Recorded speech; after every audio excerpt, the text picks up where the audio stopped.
Hey guys, Anthony here. The video you're about to watch is straight from a live talk that I gave for a friend of mine's sales coaching community.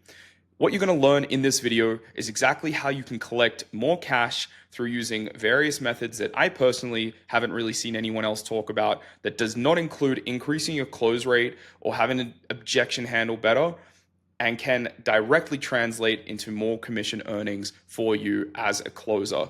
After the presentation section, then it goes into a bit of a Q&A where the guys get to ask me questions and you'll be able to see my responses, as well as us talk a little bit about life in the world of sales. Enjoy and leave a comment on what you think was the most valuable piece for you. I wanted to give you something that you can see a very, very quick turnaround on ROI, right? And so let's dive into it. Okay. When it comes to sales, what's the most important metric in sales? I want you guys to jump in. What do we think it is? Cash Cash collected, baby. collected. That's it, right? It's not your close rate. Everybody bangs on about close rate, but it's cash collected. That is number one. Okay. This is you obsessing over your close rate, and this is why it's something for rookies, right?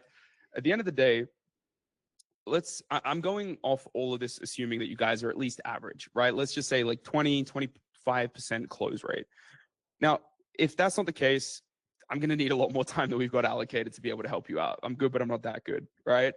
But with that, let's look at some numbers just to actually like cement this point and make it a bit clearer, okay? This is example one, right? Let's look at what metrics have the biggest potential. This is pretty basic, like a 65% show rate, let's say 23% close rate. Most offers I've been on operated around like a 40% average order value, depending, like if it's a sizable ticket, say 10K. You got 10% commission, and your average work week, you get 40 calls, 8 calls a day. At that show rate, that's 26 live calls. At that close rate, that's 6 closed deals. Your cash collected is 24 grand. Your total comms is 2,400, right? If I'm going too fast for anybody, then watch back the Fireflies. Now, with that, right, you got a work week of 40 hours, but you've only got 26 hours of live calls. You got 14 hours where you're basically dicking about, right? Now, in example two, if we just increase the close rate to 35%, which is pretty good, right? If you can close at 35%, you're definitely on the top end of closes, despite what all these fucking gurus online who are closing at 99.9% are telling you. 35 is pretty decent, okay? Now, at 35% close rate, right? You're still working the same hours. You're still taking the same amount of live calls. You've closed 9 deals instead of 6, right? Your cash collected is 36K. You're at 3,600 in comms. You've made an extra $1,200 going up from 23 to 35%. That's a massive jump to only make an extra 1,200 bucks, right? Now, example three, right? Higher average order value at 70% instead of 40. And then on top of that, you've actually done a bit of work, right? You're doing some self-setting. You're finding ways to collect the cash. And we've increased the average order value. We've increased our scheduled and our live calls. And we've only closed 8 deals this time by maintaining a 23% close rate. Close rate's the exact same, but you're at 56,000 cash collected solely because you put a little bit of work into self-setting and getting in front of a few more people, and you learn how to collect a bit more cash from those people each time, okay? Now, this is the other thing that shits me, which I'm just going to quickly touch on. Everybody talks about their close rate. And when you see these like OTE projections online where people are like, yes, so I have 40 booked calls. I have, 6 calls a day that show up live. And then I close 30% of those calls and I sell a 10K ticket. So that's $3,000 a day in commissions. Not a single person talks about their fucking cash collected percentage on those calls, which shits me. And not a single person, I guarantee you, is collecting 100% cash collected on every close that they do, right? So it massively skews the numbers. And let's be real, 9 times out of 10, it's just for people to be able to sell their sales coaching program to you, okay?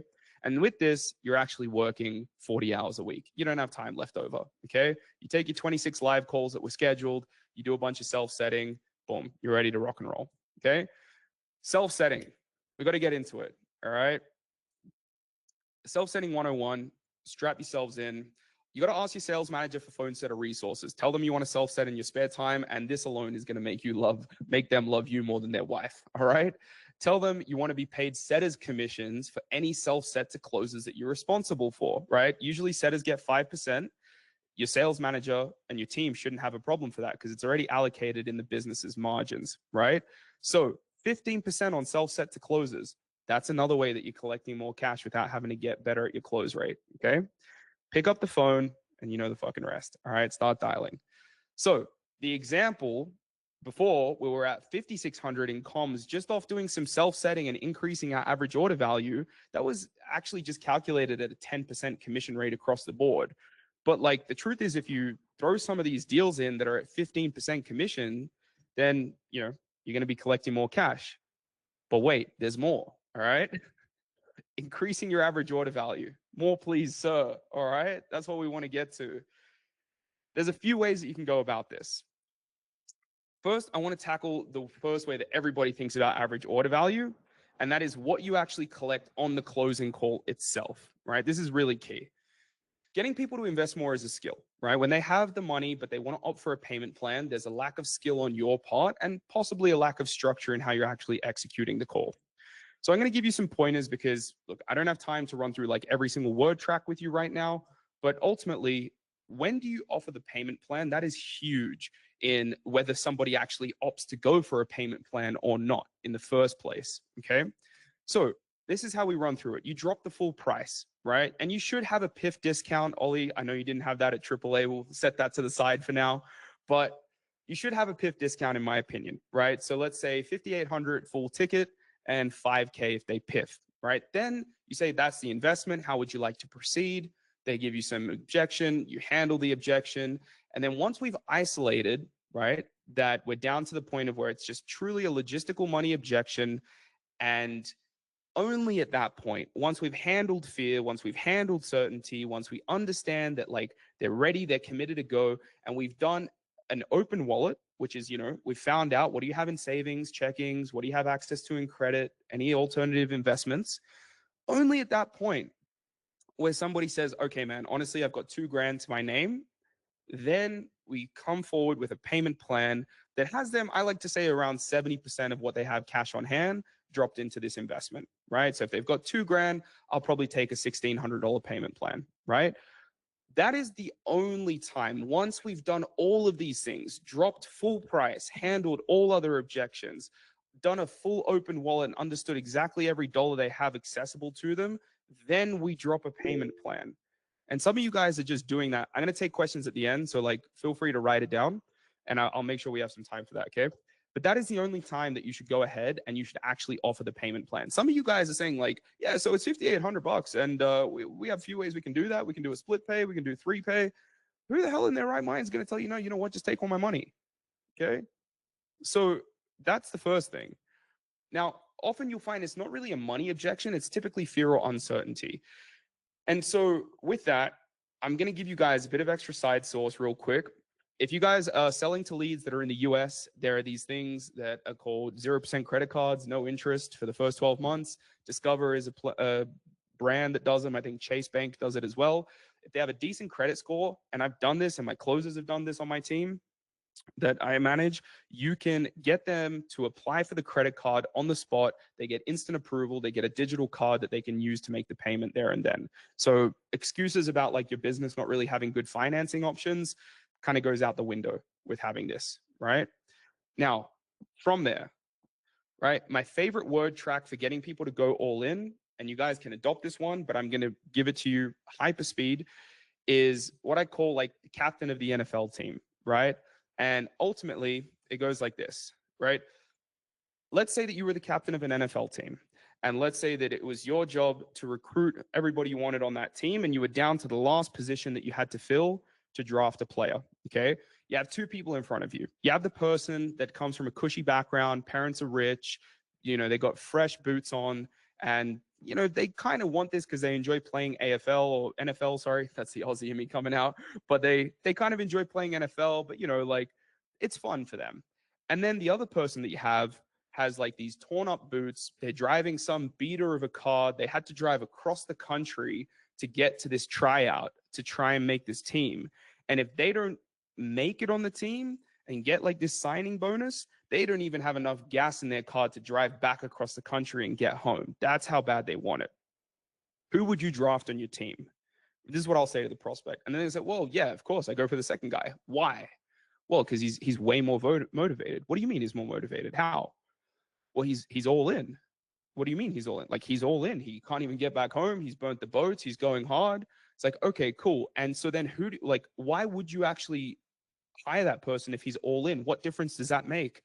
Well, he's going to train harder. He's going to work harder. He's going to have a higher chance of succeeding, being the best player on the team. Okay, cool. So where does that tell you that the value actually sits in being comfortable and having some cushy, comfort safety net that you can go back to, or in actually going all in and giving yourself the highest chance of getting the result? Right. So ultimately, like, how are you serving yourself by keeping all this other money in the bank and dropping this tiny amount on this to where you don't even really care if you don't follow through? You're not. Okay, so wouldn't it be smarter to save yourself the $800 and give yourself that shot so you can get recruited onto the team and be the best player? Yes. Okay. So that is one of my favorite word tracks for getting more cash up front on that first closing call. But this is just one half. Now comes the real sauce. All right. So with this, the money is in the follow-up. Now, stop. I'm not talking about the same stuff as every other coach that is, talking about your pipeline of deals that you haven't closed yet. I'm not even referring to prospects, right? I'm talking about the people who you've already closed on payment plans. Okay. I am talking about the long-ish game, right? Grab a pen, everybody, take some notes. I'm serious. This is like absolutely untapped, and I have not heard another fucking person in sales talk about this. So you guys probably will struggle to collect a lot of PIFs, right? Especially if you're newer to sales, if you're not that good, you don't have those word tracks down pat. Now you do because I gave them to you, so you have no excuse, but you may not collect all of the PIFs, okay? It could be due to many things. Your skill, finance companies, right? They all got wise and now they hate info products, especially Affirm and especially BizOp info products, right? And prospects are hella skeptical, okay? So how do you collect more cash? Here's the play, right? And there's a disclaimer: the better your offer has in terms of its fulfillment, like the better the fulfillment, the better this will work for you guys, okay? But this is like an absolute cheat code, right? Let's say you close a deal on the payment plan, maybe even like the lowest payment plan, just to get the prospect across the line, right? Now, look, yeah, I'm not telling you, to piff or whatever, like most other coaches who are just going to say like, buy or die, right? Like get the piff or fuck them off or whatever. They were never going to close, right? That's how a lot of these guys who are just like trying to dish out marketing hooks are going to come at this, okay? The key point is that in the process of closing the client, you should have told the client that you have a PIF discount. Regardless if they opt for the lowest payment plan, in that whole sales call closing process, you should have told them that you have a PIF discount. Now, you set a reminder as part of your post-call admin when you update lead status and you're filling all your shit out. Set a reminder 21 days out as part of your post-call admin to contact that prospect, right? Depending on the offer, maybe 14 days, maybe 30 days, right? You call them up, ideally around end of month. You say, hey, we're trialing something new. Do you mind if I quickly share it with you? And then before that, you jump in with, oh, and just before that, how's the program going, right? You're getting some results, you're enjoying it, you get them talking about what's going well. Then once you build some goodwill, now you drop it. So, hey, Mr. Customer, we're trialing something here for end of month. We're running a mini promotion for our best clients, the ones who are actively progressing inside the community. And, you fall into that category. You've been putting the work in. And so we put together a bit of an offer. Do you remember on that first call how I told you like we had that $800 discount for people who paid in full, where you get to save like X amount of dollars? Yeah.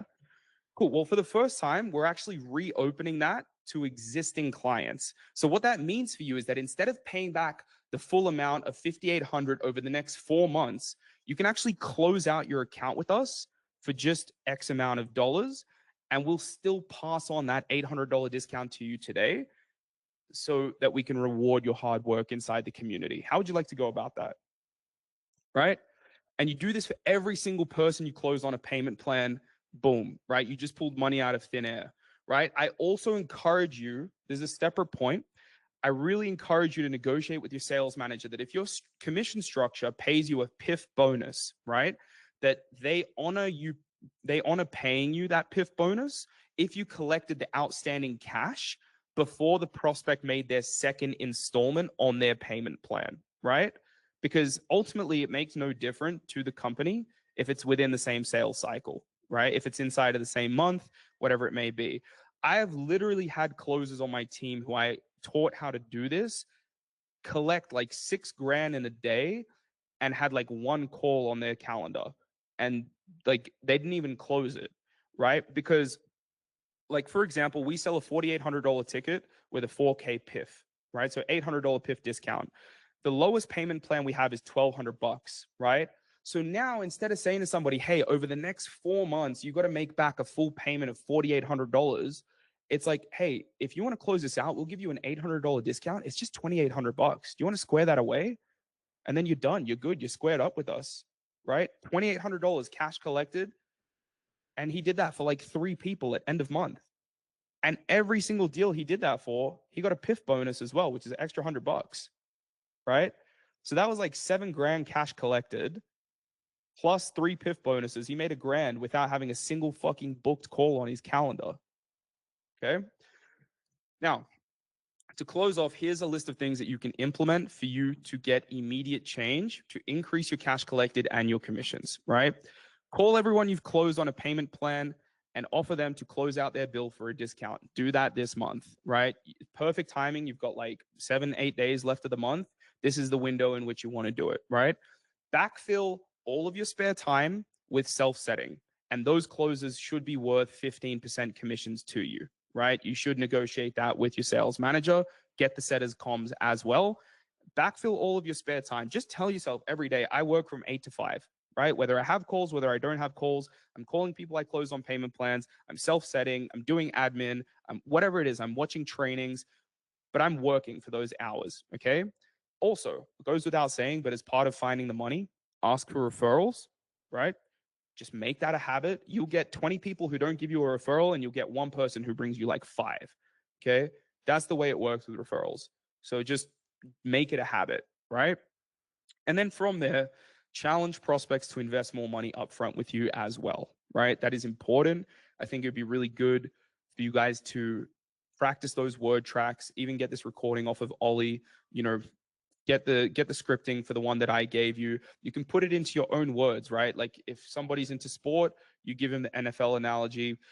If somebody's a CEO, A-type driver personality, be like, look, if you were a CEO for your company and you had to pick a new head of a division, and you give him the exact same example, right? And then with that, challenging prospects, you're going to get more upfront collected. And then you also focus on the back end with more of the payment plans being closed out. Couple of final bonuses, right? Sales is a results-based game. The one who delivers has the leverage. If no one's told you this, I fucking will, right? If you are the top closer on your team, you should be asking for these things. Booking priority. So your calendar is prioritized and always full, right? I run a sales team. I prioritize my top closers calendar. I've told every closer on the team, he gets first priority to get filled up. Why? Because I give him more calls, I get more sales than if I was to give to you, right? You change your stats and you start closing better than him, I will give you first priority, right? That's just how it works. Sales is a black and white game. Also, ask for the ability to double book a slot if a lead is unresponsive to their pre-call confirmation. Okay. If you've made an attempt over like the past 48 hours to hit them up 3 times and they're just not getting back to you, ask your manager, can I actually like just double book this slot? Don't cancel the call, but you can actually go into the event in Google Calendar and you can just change it from busy to free. And that will allow it to be opened up as a slot to be double booked. And then from there, you have a higher chance of someone filling that hour that you can then take cash from.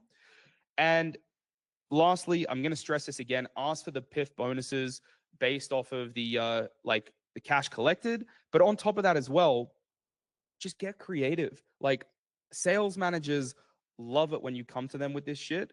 Get creative and ask for bonuses and negotiate. Like you work in sales, not just sell to prospects, but like you're in sales with everybody in your life. So say to your sales manager, hey, if I crack 150K cash collected, can I get everything paid out at 15%? Or can you buy me like flights to this place? Can you buy me this pair of Nike shoes? Like I've literally had sales managers buy shoes and mail them to my house. I'm not shitting you, right? It's happened.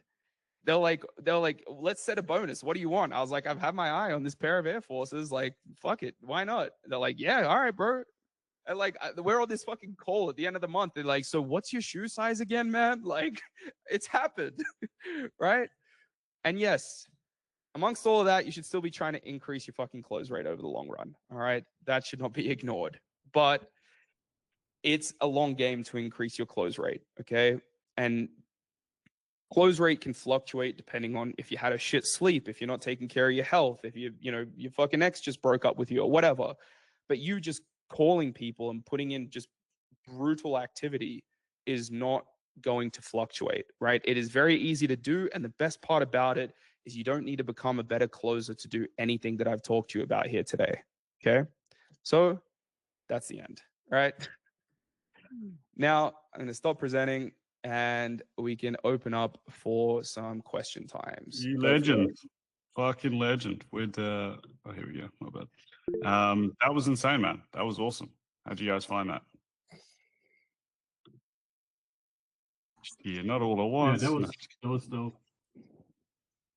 Sure. What was really interesting there was such a small thing, but fuck, we didn't do this. Can't unmute yourself.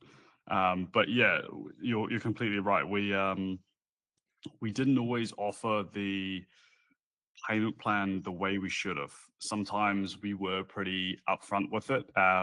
We did end up offering a discount if you piffed. There was no piff incentive for the closer though, but obviously they all wanted a piff. So yeah, no, I think that's definitely something that if any offer's not doing that, they should be off rip. That's like that sort of source you don't really know until you're too late, and that's the case here for me. But also the following up with payment plans and telling them that, hey, look, you can follow through.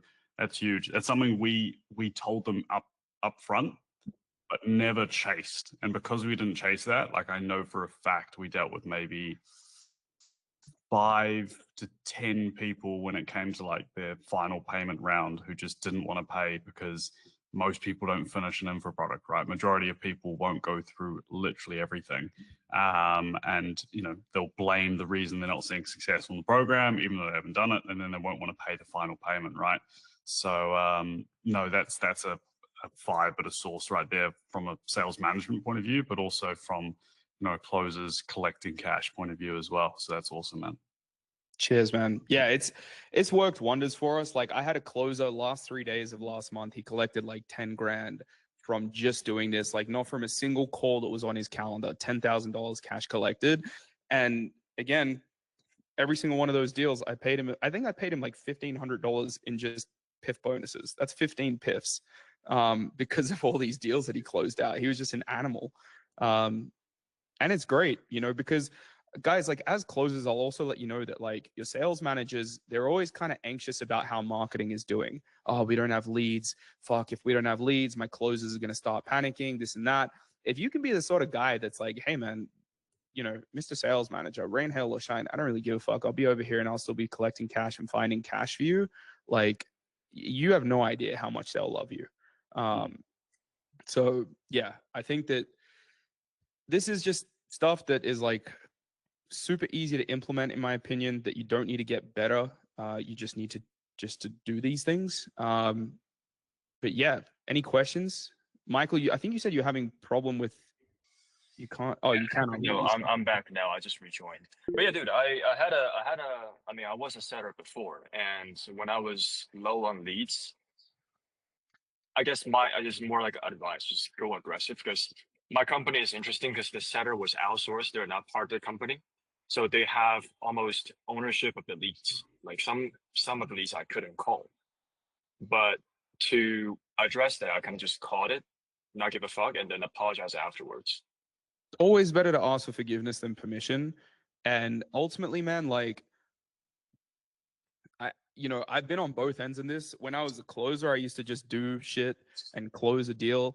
And I'd be like, oh, sorry. And then the manager would give me like a fake slap on the wrist but really they don't give a fuck because we collected the cash. And now as a sales manager myself, like someone will do something that'll piss me off where I'm like, oh, now I got to kind of sort out this beef between these two closers because this guy was like, well, he didn't call the prospect in 7 days. So I swooped in there and I closed him. And now he's mad I closed his lead.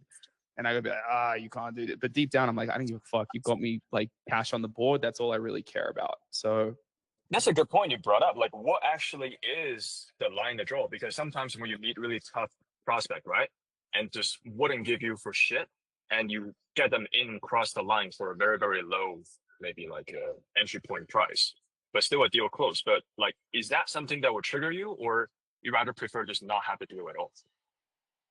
no, I didn't care if it's $1 or if it's like 100 grand, like cash is cash. And like, ultimately, right, if somebody buys from you once, the likelihood of them buying from you again is so much higher, right? So even if I get somebody in on the lowest tier payment plan, right, then one, I've collected some cash, more for my integrity as well. It's like, well, at least I walked away from this call getting something and I didn't just waste the last hour of my life.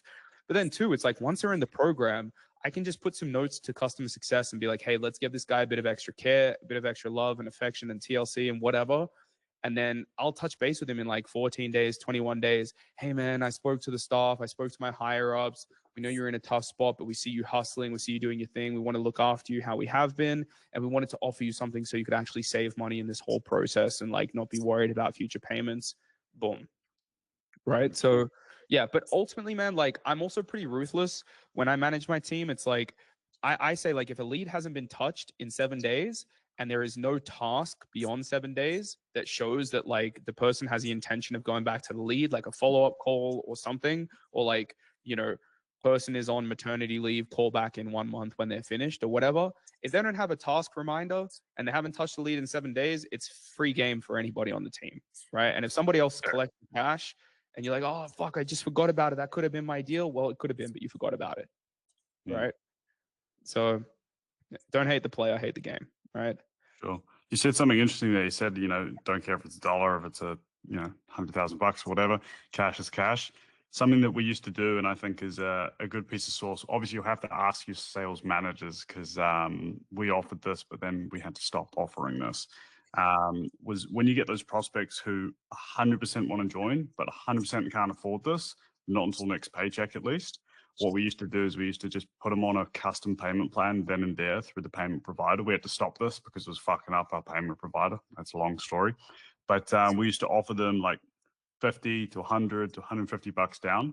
They don't get access to the program. But then in 30 days or in 7 days or in 14 or in 16, whatever it was till their paycheck, it would automatically take the first sort of payment out minus that initial 50, 150, whatever it was.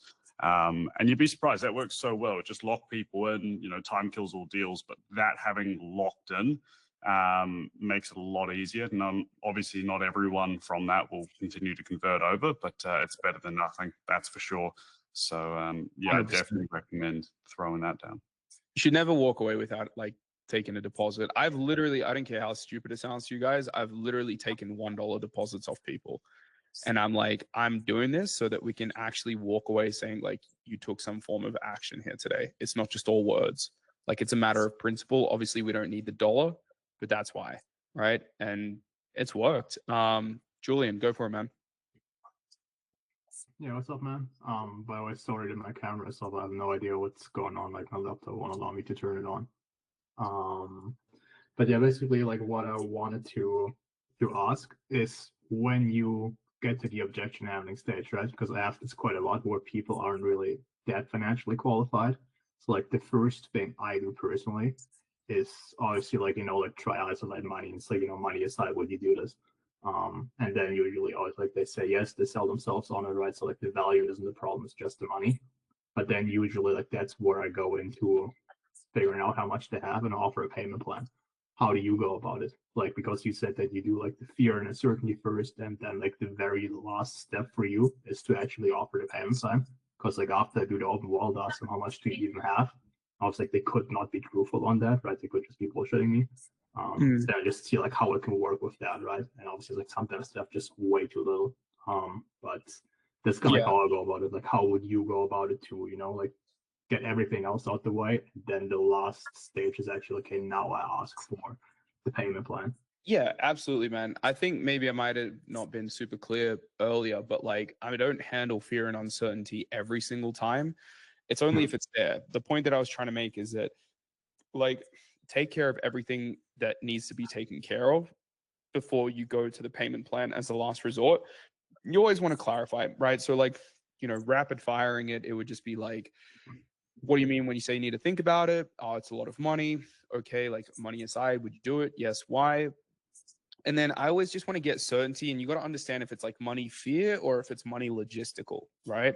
Because if it's money fear, which is like, I'm just, it's a lot of money. And then when you say like, okay, like, is it just that you don't have the money? Like if I gave you, a duffel bag with X amount or like money aside, if you had the money, would you still do it? And if they're like, oh, I don't know, I've never made an investment this big into myself, that's fear. That's not money logistical. You got to go handle that fear. That's just them never having invested X amount, right? If it's money logistical, which is like, oh yeah, 100%, man. If you gave me a duffel bag with this money, I'd fucking do it. Then yes, this is like my exact 3-stage process to get into an open wallet. As soon as I say like, money aside, would you do it? They say yes. I say why. Then I say, okay. And with everything that we've covered, do you feel like this can actually get you to your dream outcome? They say yes. And then I say, what is it specifically that you feel would get you there? They tell me, right? And then this is exactly how I pivot into the open wallet, right? And this is really, really key. Like there's a lot of nuance here, but just get the recording or whatever. But I usually go like this. Okay, got you. So it sounds like, you're pretty confident. You want to do this. You understand how it's actually going to help you get to your goals. It's more so just a matter of like the money is holding us back. So let me ask you this. If there was a way where we could get creative around the investment for you here and we could make it fit within your budgetary constraints, would this be something that you'd be willing to kickstart on? Right? And they need to say yes to that. I'm not going to even go into an open wallet or get your, anything unless they say like, yes, right? Yeah, 100%. If we could get something that works within my budget, I'd be down. Let's do it. Okay, cool. Then I ask permission to open wallet, which would be like, right. So with that in mind, would you be open to having a conversation with me about the finances just so I can see what we're working with here? Is that cool with you? Yep. Yeah, no worries. Okay, cool. So, and then I go straight into it. Pen and paper, cool. So like checking and savings, what do we got at the moment? Okay, cool. And like any access to credit, like obviously it's not a first choice, but just as a backup. Yep, we got this. Okay. Any sort of alternative investments that are like easily liquidatable, like crypto, Robinhood, stocks, anything like that? Yep. Cool. That's where most people stop on the open wallet. I actually like to do cash flow as well. So I'll say like, okay, cool. Now just like putting like, hard cash aside. And I always like to throw a joke in there at the end. Like I'll say crypto and Robinhood or whatever. And then I'll be like, cool. And now like, what about the cash under your mattress that you don't tell your wife about?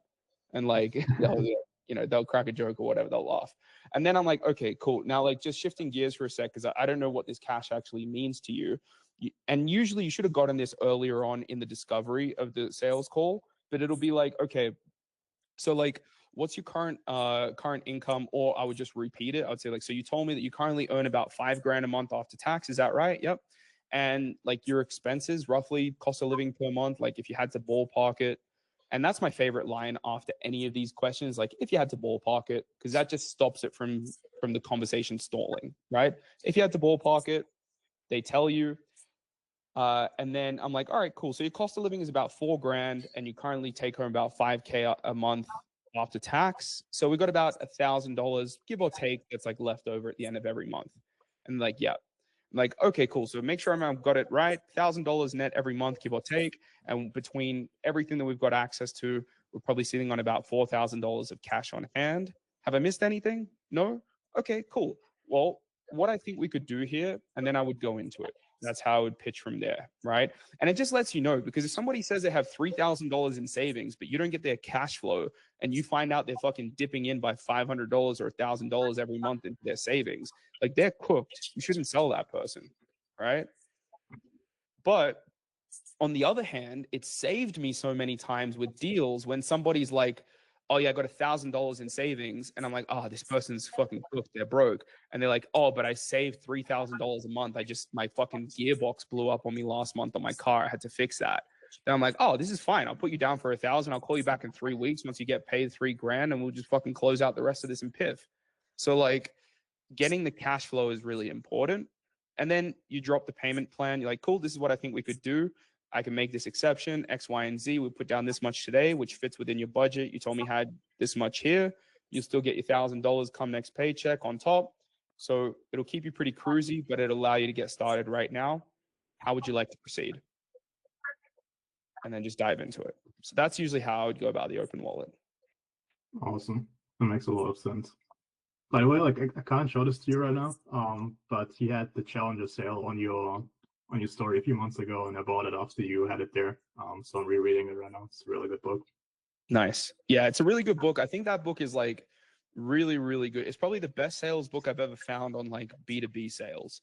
Like it's very B2B focused. It probably wouldn't do much good if you were selling like BizOp info product, but like if you were an account executive or something, or you're just doing like B2B sales, like for Ollie's offer, for example, for like an AI agency, fucking phenomenal book. Yeah, for sure. Good I stuff. appreciate Man. the advice. Pleasure. Rich. A question on the order in which sort of payments you would like to take, because some people say that it's best to do pay in full, of course, then finance, then payment plan, but some people also say payment plan, then finance.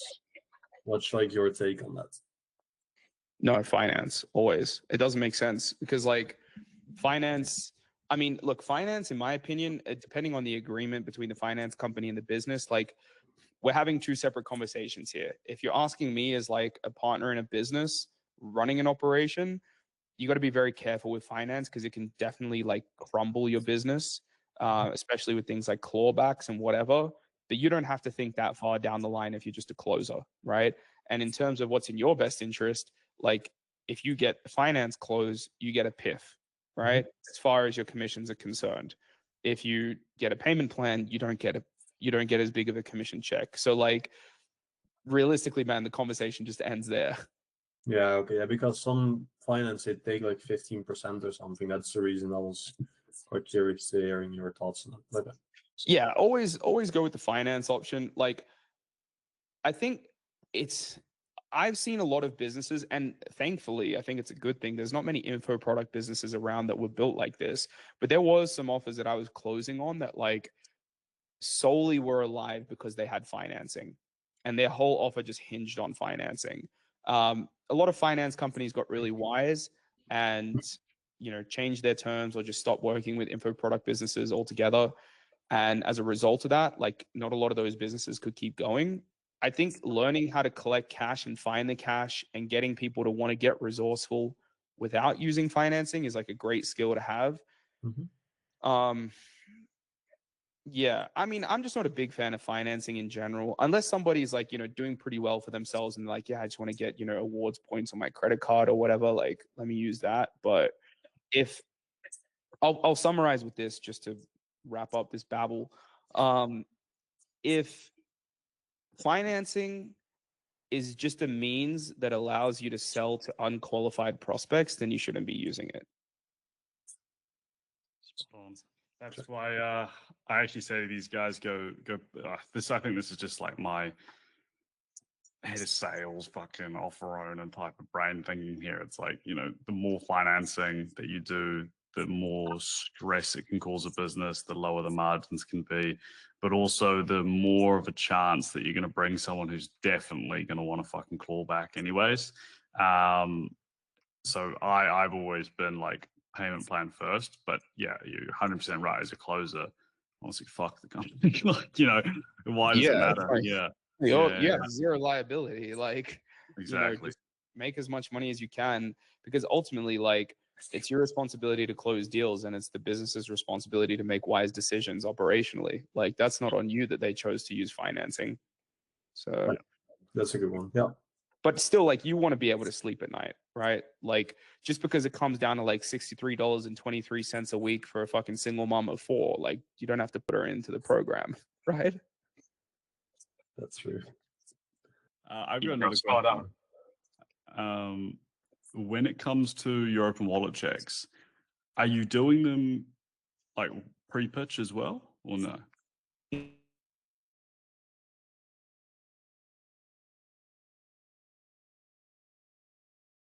even if I do price drop pre-pitch, I don't get into objection handling until post-pitch. Yeah. Yeah. But you don't see. It's usually a good sign that you've got good leads, right? Because I recommend, and what Compound Sales obviously recommends is you objection handle pre-pitch. Number one, when you objection handle pre-pitch, you understand, like, is this person worth pitching to? Like, are they on their last legs? Is this a bad decision for them, no matter how good the program is? Do they just need to go get a fucking job? You know, that sort of thing. So you're not wasting your time there. There's yeah. I'll add to that quickly. Like, there's no such thing as black or white, right? Like, I won't say I'll never do this or you should never do that. Like, sales is not black and white ever. And here's the thing, right? Like, I really enjoy doing like a pre-pitch price drop. I get some people who are like, yeah, no, thank you, I'm good. And I'm like, oh, what do you mean? Like, is it purely the investment? And they just get turned off straight away. And I'll try and handle it and save it and be like, look, do you at least want to hear what I have? And, you know, sometimes that works, sometimes it doesn't. The thing is, though, like, and the way that I kind of look at it and why I say, like, post-pitch objection handling is, like, you're right. Like, if somebody's going to leave the call just because they heard the price or because of some other shit that's come up, like, objection handling somebody just to stay on the call when I'm not even the whole way through with my sales process, it kind of is it's a bit of a bleak indicator of how the end of the call is going to go anyway, versus, like, if I'm going to roll my sleeves up and start objection handling and getting to work on this person, then, like, if I'm going to do that over anything, I'm going to do it over the most important question, which is, like, how do you want to proceed and getting the cash, right? Are you price presenting during open wallet check? No, I would have already dropped price before that. Would have already dropped price. Gotcha. Yeah. Okay. No, well, I mean, that makes sense. I think part of the reason why this is so valuable to have you here is, like, everyone's got a different perspective sales wise. And I think all these guys know that everyone's got a different style, and being the best sales rep is really finding your own style and finding what works for you. But undoubtedly, out of all the sales guys I know, and a lot of the fucking fake gurus I know, and a lot of the real ones I know, Anthony's definitely got one of the more, in my opinion, like, streamline, almost always works compared to some of these other guys, and very realistic types of sales advice and sales style. Whereas you get some guys who, you know, I won't say who because this is recorded right now, but, you know, we all know who I'm thinking of because we were talking about it the other day. You know, the 7th level guy just talks and talks and talks and talks and talks, and yeah, it's just fucking bullshit, right? Like, that realistically wouldn't work outside of the States. So many guys are just charlatans, man. Yeah, exactly, bro. Exactly. Yeah, no, I appreciate it, man. It's always dope. I love doing this. Like, I genuinely enjoy it. And I don't know. Like, I think I've just been around the block, and, you know, speaking to some of these people that you've already mentioned, like, a lot of them just got onto one offer, which was like how to sell sales coaching, and they've never sold B2B. They've never sold in different industries. Like, you know, I'm not here to blow smoke up my own ass, but, like, you know, I've sold B2B, like, office solutions. I've sold SaaS for a corporate company. I've sold solar. I've done mortgage broking, and I've been in, like, the remote high ticket space. I've been in sales for a long ass time. And so with that, like, you just, you see a lot more, you get a lot more experience, and it's good. I would say, like, the privilege I feel I have is that you can cut through the bullshit a lot more and just see, like, whether someone's legit or someone's full of it. And so, yeah, just try and have your wits about you. And, like, if I could leave you guys with a bit of personal advice as well, like, I always go by this thing of, like, take the meat and leave the bones, right? Nobody has the silver bullet to sales. Just, like, not even me, not even Ollie, not even Matt Ryder or Jeremy Miner or any of these fucking guys. Like, nobody has the silver bullet to sales. What you need to do is, like, be your own autonomous, independent human being that has their own brain, and, like, take the meat and leave the bones from everybody, right? Like, I love the way that Matt Ryder uses humor and does certain things. I don't like the way he does other things, right? Jeremy Mine is great with tonality. I fucking hate his opener for how he opens sales calls. Like, I think it sucks. So, but that's cool. Like, that's just what works for me. And I also know the sort of person I am. Like, are you somebody who's, you know, pretty soft and struggles with A-type people? Do you need a harder sales style to counter that? Are you somebody who's already like naturally a rock? Like maybe you're fucking Eastern European and like you just, you know, bullets bounce off you. Like maybe you need a sales style that's like focuses more on using tonality to counter that. So everybody needs different things as well. You can't sort of treat it all with the same kit. Michael, do you want to get your question in as well, man? Yeah, man. I mean, you kind of touched that point already because Ollie keeps shitting on me dropping the price before the pitch. But yeah, no, when we're at the pizza shop, you said there's something about shortening the pitch itself. So if your pitch is between 3-4 minutes, gets you in a better flow than having, because I used to have a pitch deck. It's going to take me like 12 minutes to do the full pitch. Can you just elaborate on that? I feel like it's a good advice for them to hear too. Which part, like the length of the pitch, or should you drop price pre-pitch? The pitch part, the length of the pitch. Yeah, ultimately, man, I think like shorter is better for the most part. It really depends on what you're selling as well, though. Like, this is, again, I hate to be the guy that it's like, well, I can't give you a hard answer. But like, the reality is, you know, it depends. If we're talking about like info product, one call closes, more B2C emotional sales, yes. Like, in my opinion, don't get like stuck in the details. You know, shorter pitch is better. You want to have like your 3 pillars. You want to try and tweak it on each call based on what you gathered in the discovery, and you want to use like some good tonality around it. And also like with the B2C pitch, it should always primarily focus on outcome and results. Like, you don't want to sell on anything besides the result that the person wants to get, and that is so overlooked, right? Like, you know, if you run a SMMA and you're like selling somebody on, oh, you're going to have this many leads, you're going to have this many impressions, no one gives a fuck. Sell them on the fact that that translates into more money, because that's what the end result is, right? Like, if you're running an AI automation industry, same thing. Like, no one cares about your fucking LLM. No one cares about this and that. It's like, hey, mate, you can fire your receptionist, save 50K a year, and none of your phone calls will get missed while that happens. Like, that's it. That's all you need to pitch is on the end result. You don't need to pitch on like process and technicality and features and like, you know, like all of these other metrics that you think are impressive that actually mean nothing to the end consumer, right? So that's like the main thing, is like make sure that you sell on the end result that they want. Okay. Like, I don't know if you're still on that offer that we were talking about before, but like, you know, I know that that's like a fitness, mobility, rehab type of offer. So if you are, then it's like that sort of thing is like all they care about is being pain free. That's all I would pitch them on. Being pain free, being able to fucking touch your toes, whatever it is, right? Like, but not how they're going to get there, not how many repetitions, not the structure, the schedule, any of that. So that's what I would kind of bang on about in the pitch. If it's B2B, it's different. Like, Ollie's got an entirely different sales process for his agency, and like that's kind of required at that point. But just in this space, that's sort of like that's what I'm gonna, I guess, give advice on. Yeah, for sure. I mean, that's the difference, because the former offer I had was, you know, have a pitch deck, fucking 15 minutes pitch, and then when I left the offer, but when I got on the Moves Mobility offer, it was like literally just 5 minutes to try to get it done. Dude, like, it doesn't need to be long at all. I think as I've like stayed in sales longer, my pitches have just gotten shorter and shorter. And then like, here's the thing that's going to blow all of your guys' mind, right? You're not ready for this. If there's something that you didn't cover about your process in the pitch that is unclear to the prospect because it seems like it was missed out, they can just fucking ask you, right? Oh man, yeah, they can. Like, so right. they can just be like, wait, do you guys also cover this? Oh yeah, sorry, I missed that point. 30 seconds, here you go. Like, so essentially highlighting more of what you found out about them during discovery in the pitch, and if you miss something, doesn't really matter.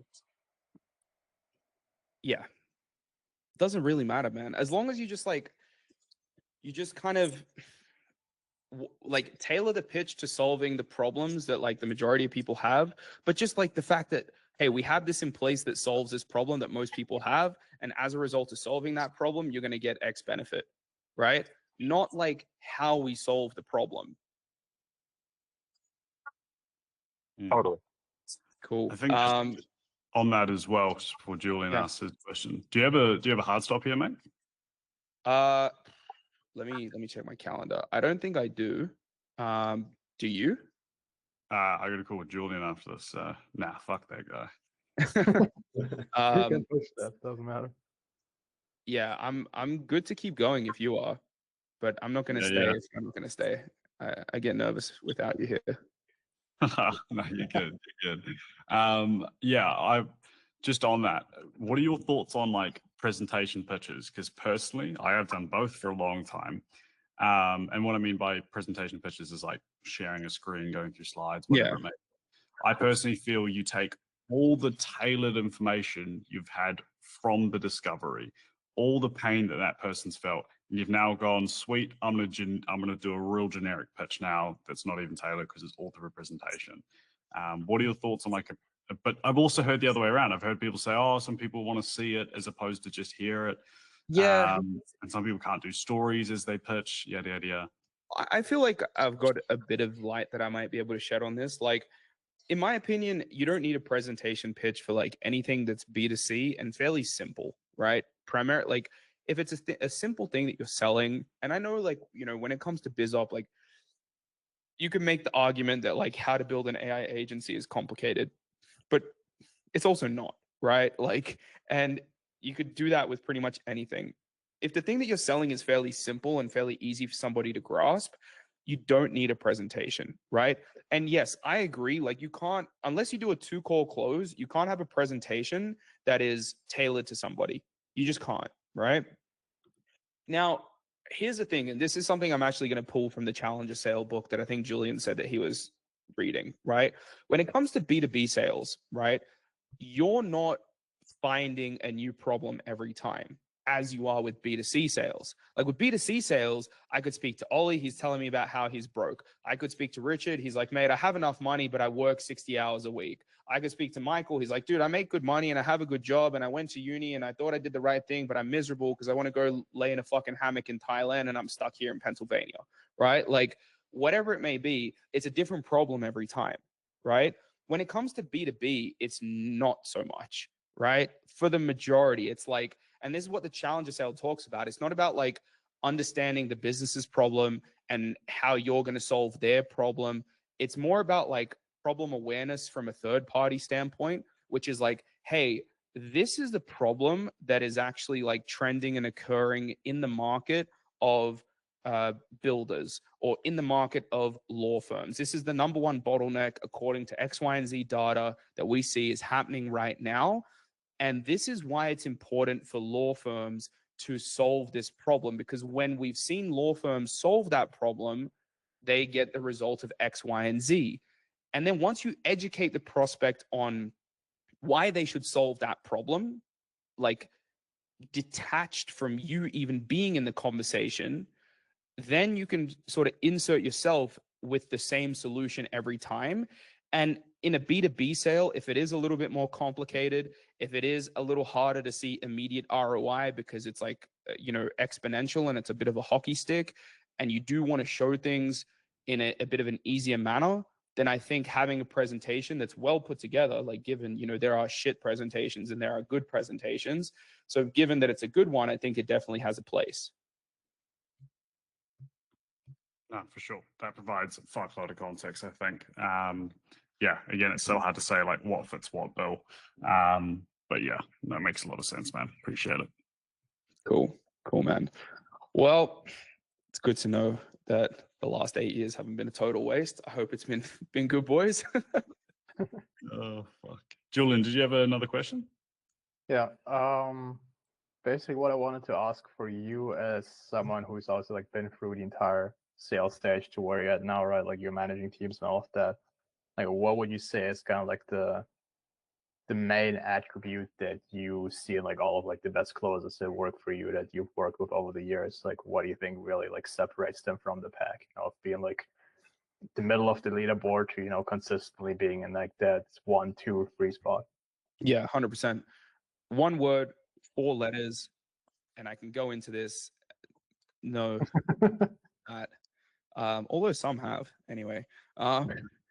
But I honestly, I just refer to it as having the fire, like just having the fire. And like, I know that that sounds overly simplistic. I know that you probably want me to say like, oh, well, like the best sales reps that I've ever seen on my team, they do a pre-pitch price drop. Like, it's not that fucking simple. I wish it was. It's the fire, man.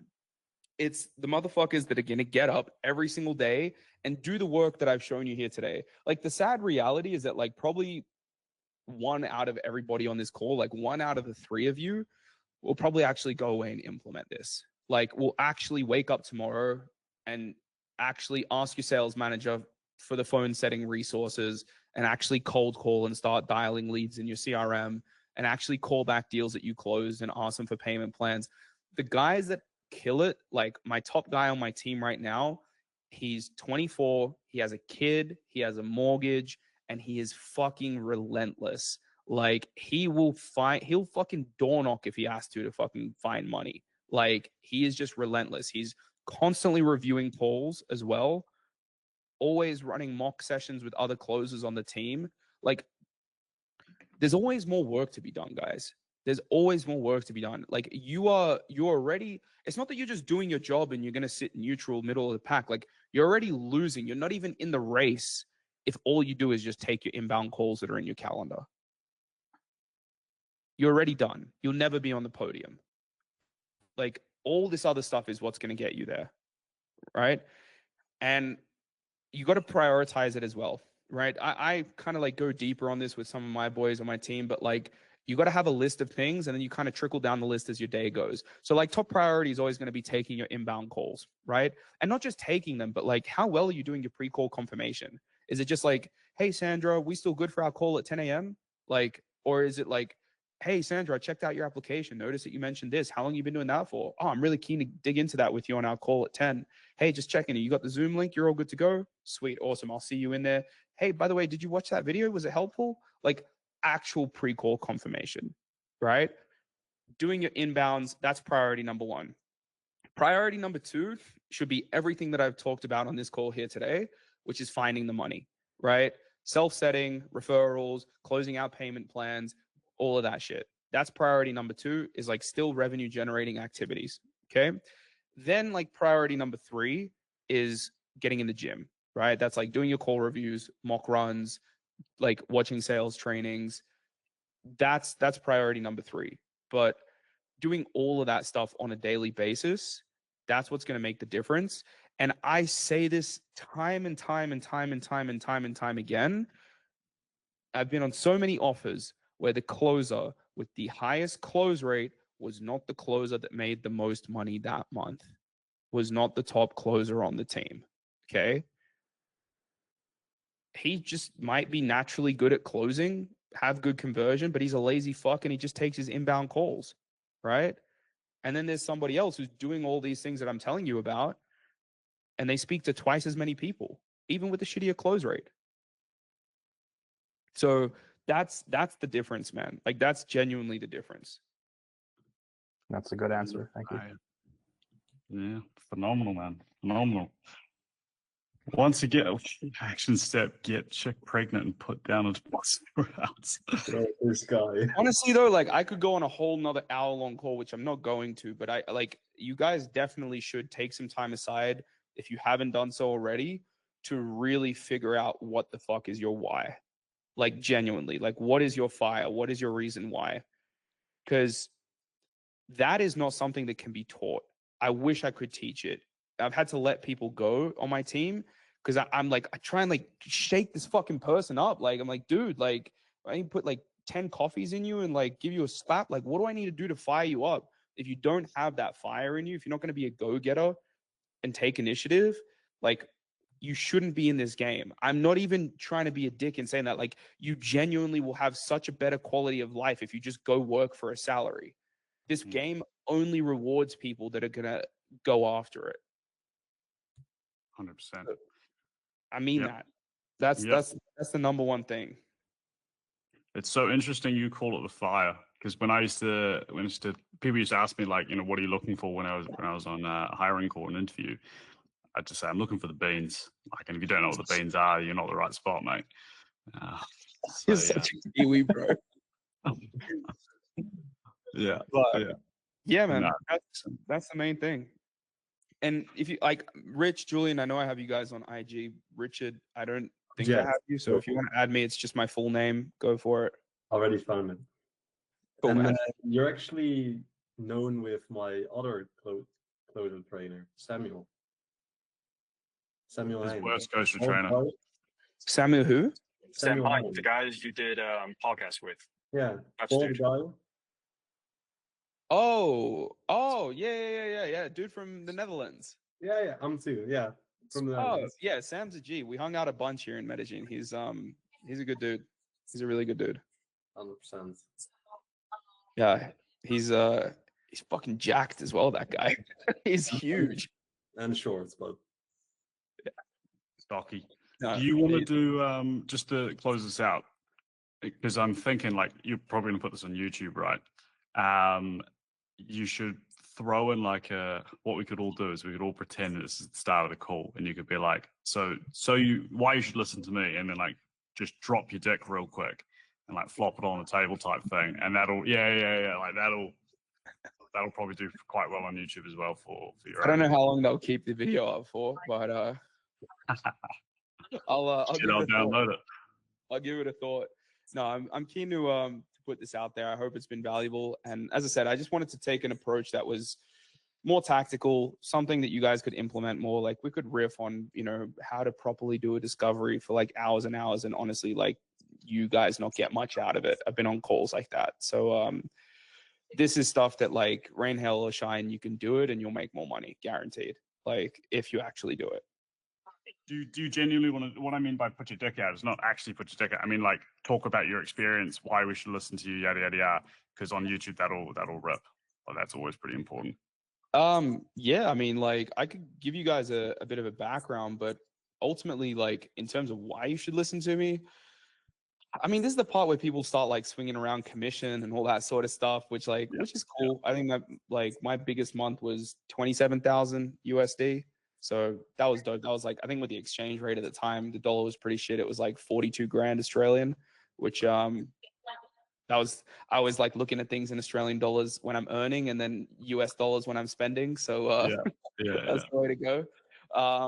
But like I've had, you know, a lot of consistent months where I've done really well like that. You know, and ultimately I think more than like the money I've earned, I'm just like, I don't know. I've always been so against wanting to be like a sales coach because I've just seen so many fakes come and go in the scene.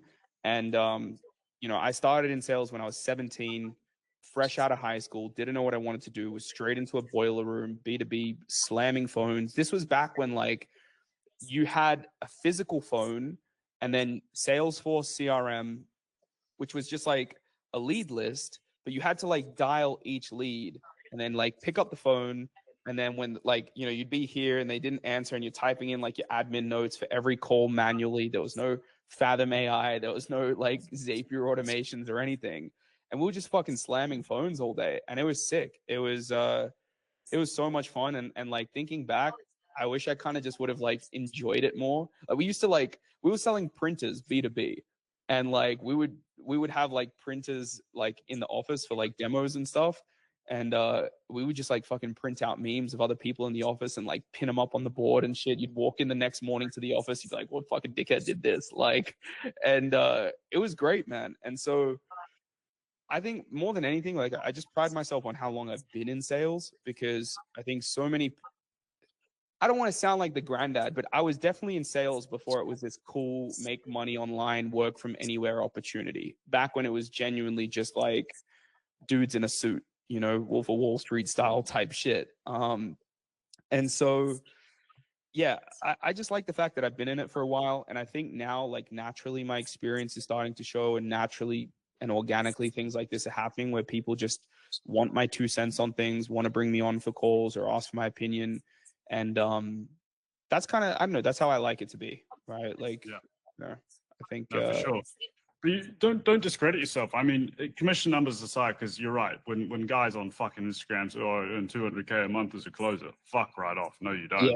Yeah, it's bullshit. But when it comes to like the actual industry experience you have working with guys, and not just like working with guys as closers, but like well and truly being an integral part of their business, guys like Luke Davis and what you're doing now with After Growth, like that's huge, man. And 100%, Anthony is a established figure in this space.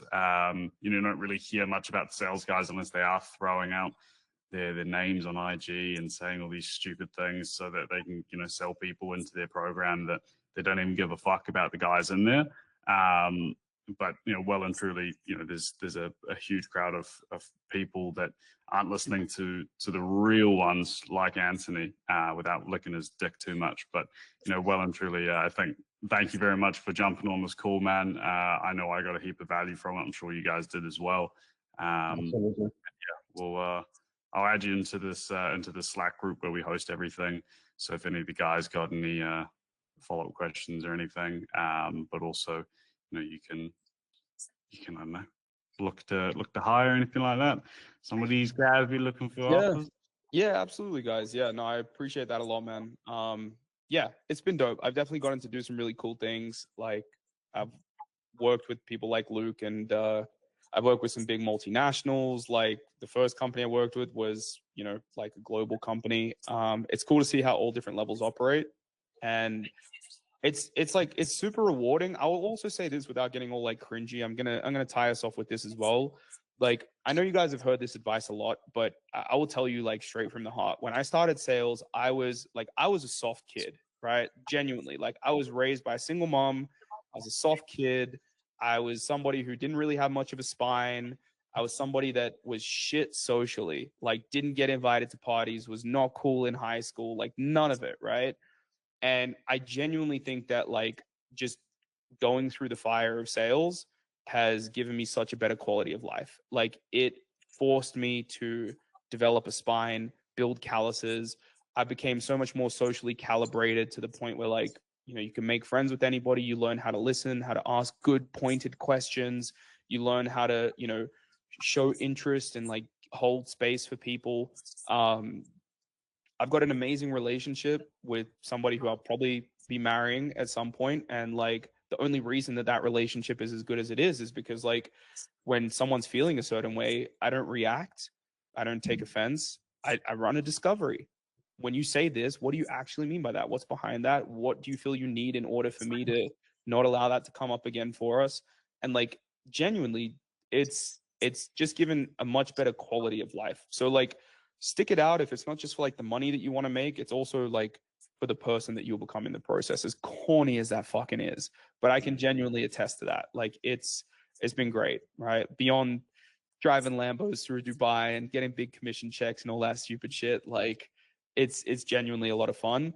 And you kind of learn to take your destiny into your own hands. You want money, go find it. Don't be one of these guys who like just kicks back on a salary, waits for somebody to hand it to you on a silver platter. So that's my 2 cents. But boys, it's been a pleasure. I really enjoyed being here. Thank you. Shout out to Ollie, guys, because Ollie is the only reason that I'm on this call.